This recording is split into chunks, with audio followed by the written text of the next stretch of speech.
All right, here's just a video I got to get out of the way because people are always asking me what I think of socionics, and who cares what the hell I think of socionics. What do you think of socionics? So I don't know that much about it. All I can really tell is it's more for kind of the smart people version for the Carl Jung 8 functions versus kind of the dumb Myers-Briggs version. Meaning the socionics people are trying to make this a little bit more scientific, measurable, trackable, really get into the psychology of it. Where the Myers-Briggs side is more of like, yay, we got our 16 profiles 50 years ago and they sell and people like them, and why don't we just keep moving with that and don't really question how or why it really works, because that makes people sad. So the Myers-Briggs is kind of taking the route of, we're going to dumb it down, therefore we can reach more people. And socionics is more of like, we're going to reach less people, but we want it to be more accurate. Who cares and who knows who's the best and who's good and if it works and if it doesn't? Because you're always going to have these different groups that have their own little studies and their own little claims that they're better than this guy and theirs works and theirs doesn't and all this kind of stuff. How can you prove it? It's the scientific community that's saying, all of you jackasses, Myers-Briggs, Socionics, Enneagram, all of you can't break through into the science realm. This has nothing to do with the information.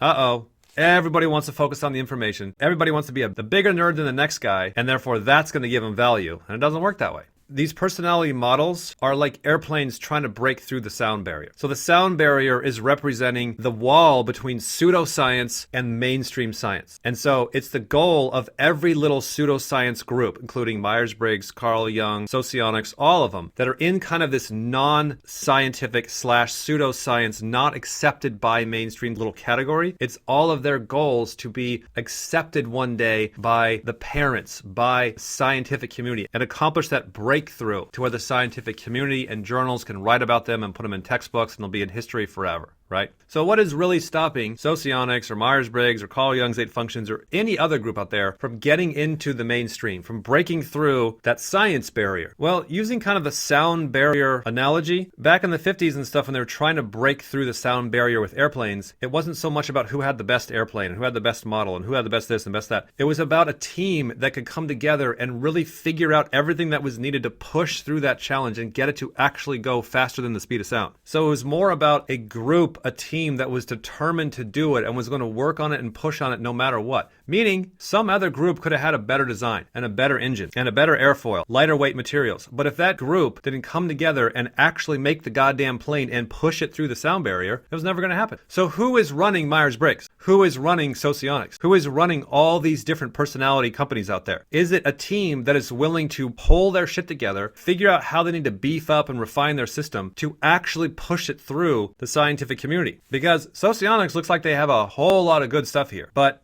who's leading it? Who's pushing it? Who's refining it and making sure that it can actually go all the way? Because if you don't, then it just gets thrown back in time, stuck in the pseudoscience bin, and you and your friends say it's the greatest thing ever, but decade after decade continue to roll by. It's never accepted by mainstream science. Not because the information may or may not be great information, but because nobody actually pushed and put it all together and shoved it through that barrier and actually did the work to get it accepted by science. Bottom line, Socionics, like Myers-Briggs, like the Enneagram, there's so much good stuff in there. There's so much stuff, as far as I can tell, is very true, is very accurate. Now, that doesn't have anything to do with it being one day accepted by science. That's having to do with, is a group of people that really believe in socionics going to push it forward and make that happen or not?